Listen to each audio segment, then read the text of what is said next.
So we're here on Belcher Beach. Min is in the lower right as the purple Zerg.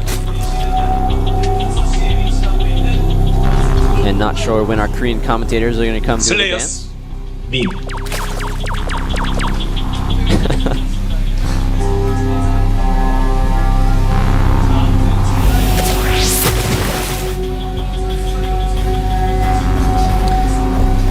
And in the top left, we do have our teal or light blue YoDa.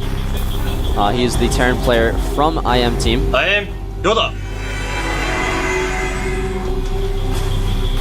I guess that's his dance from one of the earlier Star Wars 1, 2, or 3, which I don't fully consider Star Wars. Wolf will fight me on that, but I think I will win. And as usual, we have the Overlord going across the map, trying to scout exactly what's going on. He's going to see if there's any sort of fast expansion going down.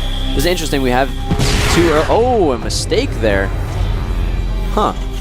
That's interesting to see. He dropped down a supply depot. He didn't necessarily want to do that. I don't know if that was a misclick or if he... I don't know what could have caused that. There's no scouting going on, so it's not like he was responding to a 6 pool. It's unfortunate to see happen in a game like this. I guess it's a lot of... this is his first time in Code A. He's probably feeling a lot of nerves. It took him 2 or 3 times to actually make it to the stage in GSL. It's a lot... It looks like, oh, it's Code A, it's the second tier, but GSL Code A is a lot higher level than almost any other tournament in the world, except for GSL Code S. So it is interesting to see that he did cancel that supply depot in his wall and then have to go over and build a barracks immediately after. So it delayed the barracks a little bit. Didn't cost him too much, though. Yeah, that's pretty cool. So, yeah, this is his new Belcher Beach with his 2 Zelnaga towers. Really cool looking Zelnaga towers at that, too. Yeah. Really curious to see how this will be utilized. This quick modification here. Looking back, we do have that one SCV moving on up here, scouting throughout Min's little base here. Does see that the spine pole is quite active and twitching, so actually did not spot the spine pole at all. My bad. But here we go with Slayer's Min and his 4 Zerglings now moving on up. Oh, it's gonna be close. So the interesting thing about Belcher Beach is there are a lot of pathways to get around, and in the first edition of this map, those Zelnaga towers were not there, so it was difficult to scout the movements of your opponent. But just like everything else in the GSL, we are trying to constantly improve for you guys in every possible way, including trying to get more competitive maps out on the field.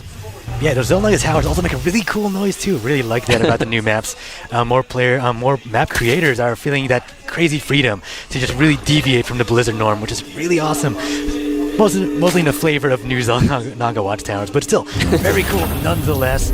Yeah, giant canopies all over the map, that'd be great too.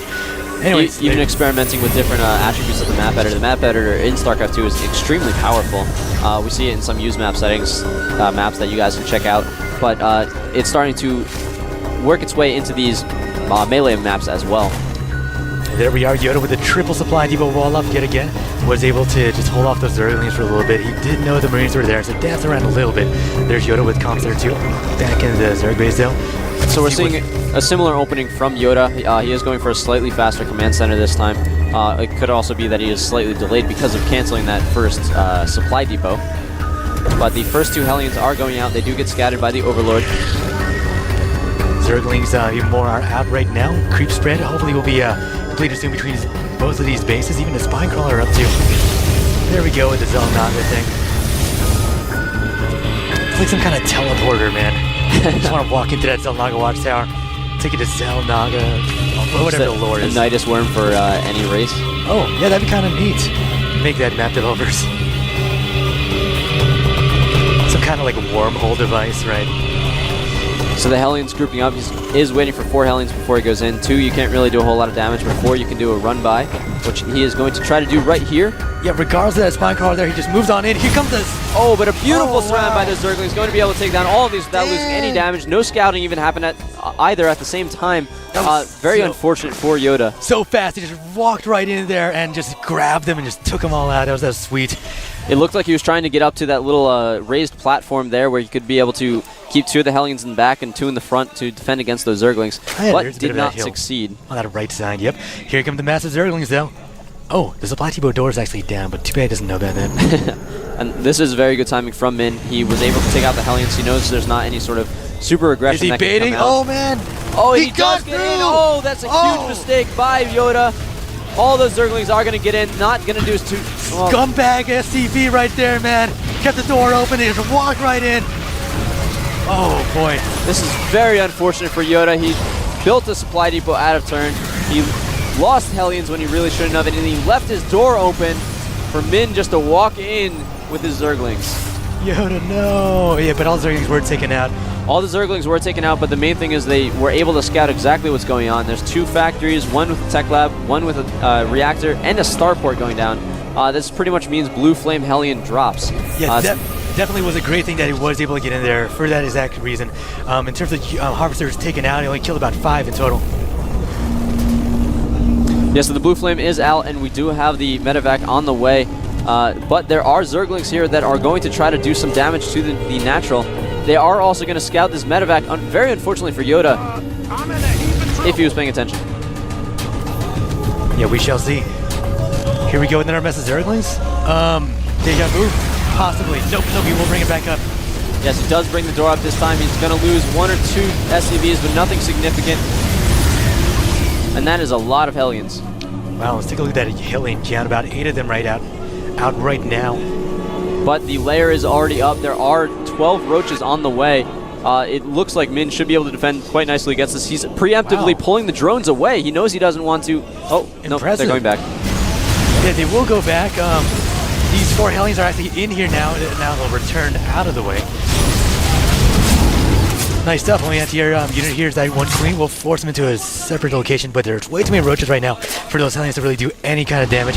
He will drop on a high ground, but he does have that one drone that will give him a bit of vision. But he didn't need it though. They do go back right to main. And nothing is going right for YoDa this game. This is very unfortunate for him. The first debut that he does have in GSL is not going quite as nicely as he would have liked. This Hellion's just trying to get away. Hellion's encountering all kinds of units he's not good against right now. Oh man, and the last Hellion is taken out. Here we go again though. There are a lot of roaches on the field and almost nothing to counter these roaches. There's a ton of Hellions out for YoDa, but they really do not do much to the armor of the roaches. Looks like these roaches are researching Burrow at the moment as well as their speed upgrade.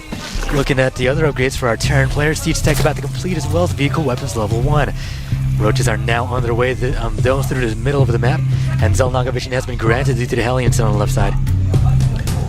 So Min feeling relatively safe. He did defend that quite nicely. He is able to transfer his drones back to his main and move out with a majority of his force, splitting it up so he can control both Xel'Naga towers, make sure there's no run-by going on like this. Hellions getting caught out a little bit here, getting a couple of shots, but none of them are taken out from that group before at least. Another triple supply depot wall-up attempt here. Now going after these supply depots, the people will fall fast, but there are those 2 siege tanks though, doing a ton of damage to these guys. Roaches are in pure vanilla, no upgrades beyond their speed at the moment. Very nice repairs there by YoDa. He is able to keep his wall up and force those roaches to run away. With only 2 siege tanks, that was a very nice defense for him. Min could really have just walked around and still taken out those siege tanks, but he wanted to play it safe, back off, get some more reinforcements, get some more upgrades, and then move in later. Here we go again. Yep, Hellions in base number 2 right now, doing a ton of damage. A lot of drones looking like they were taken out here. Looking at the worker kill count in total, only 12 overall have been sacrificed by YoDa. But there's actually 40 SCVs on the field and only 28 drones. Min has been playing relatively low economy in this game and focusing more on getting a ton of roaches out here. 28 roaches on the field against 4 tanks and 6 Hellions, and that's pretty much it of fighting forces that YoDa has. YoDa now getting gas on that second base he has up there. Oh, the roach is actually burrowing in the water. Oh, that cool effect. And roach burrow movement is almost finished. As soon as that does happen, he's going to be able to run in and do a lot of damage to YoDa. If he can sneak around the top, Here he will be the able Hellions. Yep, we're yet again into the base number 2. YoDa, a big fan of just using Hellions like this. He does that +1. Oh, very nice. And wow, taking a ton, and he's going into the main now.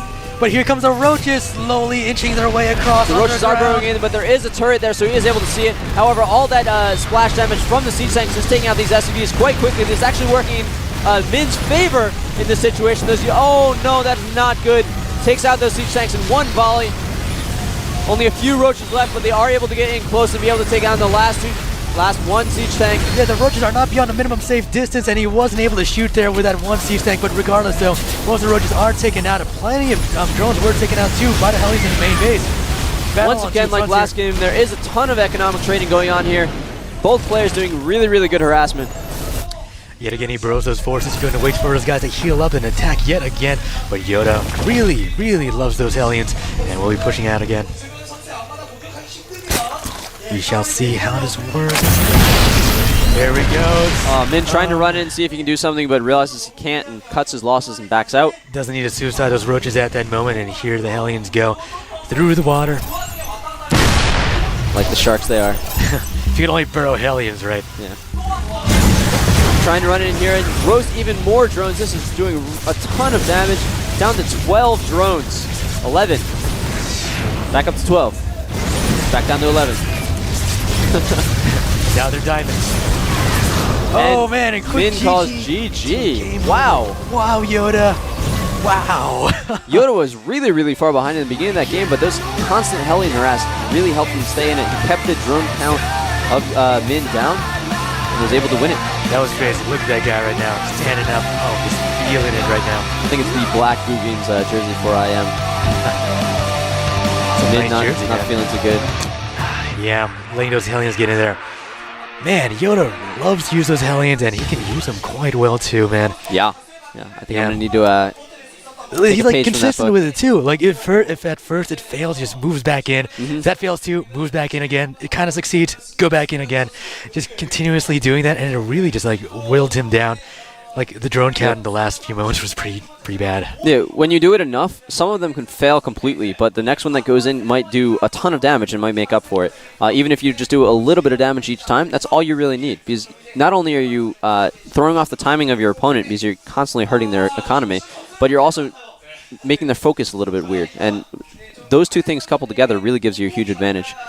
Yeah, at times the Hellions were moving in. His entire Roach army was at a different location due to a previous Hellion push as well. So yeah, a lot of positional awareness was going on there, especially with all those Hellions in their locations.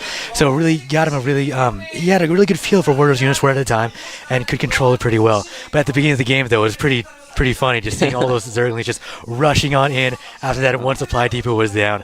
That one SCV kept keeping it down, kinda, and that was a really miraculous comeback by YoDa. He canceled the supply depot early in the game that he didn't even mean to build, which delayed his entire tech, and then he had a pretty failed drop right in the beginning. And then, as you were saying, dropped the door for those Zerglings to come in. But moved on in, got a lot of intel, knew what was going on, but still couldn't hold up to it. YoDa was just way too solid for Min at that point, and really just kept on going with harass after harass, and eventually he broke down and just couldn't work with it. Yeah, pretty crazy. Did not expect that at all in the end, man. That was a great way to end the first day of Code A. This is GSL Code A July. We had our first 4 matches this afternoon in Korea, but we will be having 4 more matches this evening in the evening session of Code A, which will be casted by Wolf and Unstable, both from FXO. Thank them both for coming out here. Really cool guys. Definitely check that out when it is live here on GUM TV. And thank you, Gunrun, for casting here today. You did an excellent job. Yeah, likewise, man. Really love. This is amazing, dude. Holy crap. So let's look at the official match results here. We have I Am Ready beating MVP Dream, OGS Lovesick, also known as OGS J, beating Creator Prime, Linok Foyu beating StarTel Hope Torture, also known as StarTel Rainbow, used to be a Code S player, and then I Am YoDa winning against Slayer's Min, 3 very close games. Yeah, very nice stuff. I Am Ready before, doing pretty well, and overall it was really great just watching these players play here live in GSL, and I'm so glad I had the chance here to come cast with you, Torch, man. Thank you for being here. So, Code S is the top of GSL, top of the world of StarCraft 2 right now, and they will be starting tomorrow evening in the evening slot. But the thing is, those are the best players in the world, but sometimes we still have some really, really good games from Code A as well. And I think we saw some of that today. Yeah, it's really difficult to get into Code A, and these players definitely are amazing and one of the best in the world too. You can't say otherwise. Yeah, getting into Code A is no small feat. The Code A qualifiers are a very, very difficult tournament themselves. Well, once more, I'm The Gunrun. Follow me on Twitter at twitter.com/TheGunrun, and you are Torch. Torch, or you can follow me at Torch Gaming. Ask me questions about GSL, about Korean esports, or anything else that you want. Thank you all for watching, and watch again at 6:10 p.m. Korean Standard Time. Yep, I'll be seeing you guys in the forums later, y'all.